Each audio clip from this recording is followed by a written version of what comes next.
The installation at the Biennale is extremely simple. It's essentially all the publications that we have done under the name The Funambulist. The Funambulist started in 2010 as an editorial platform, and then in 2015 the big project started of editing a magazine every 2 months dedicated to the politics of space and bodies and cultivating internationalist solidarities.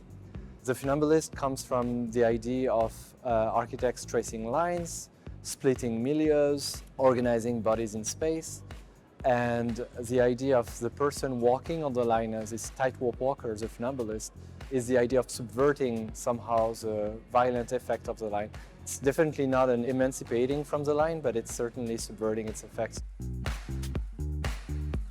The display is surmounted by a big 3 meter by 3 meter map showing perhaps a world map.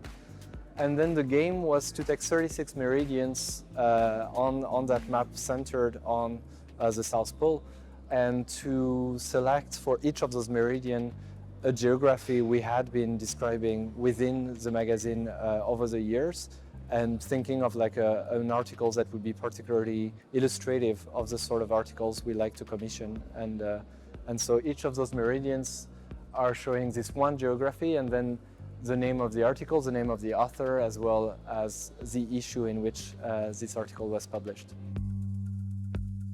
So the magazine is not necessarily something that thinks of itself as architecture, even though it certainly hopes to make like a little contribution, but something that indeed like thinks architecture through this definition of the disciplines that organize these bodies in space, and how there's a potentiality for those same bodies perhaps to fight back.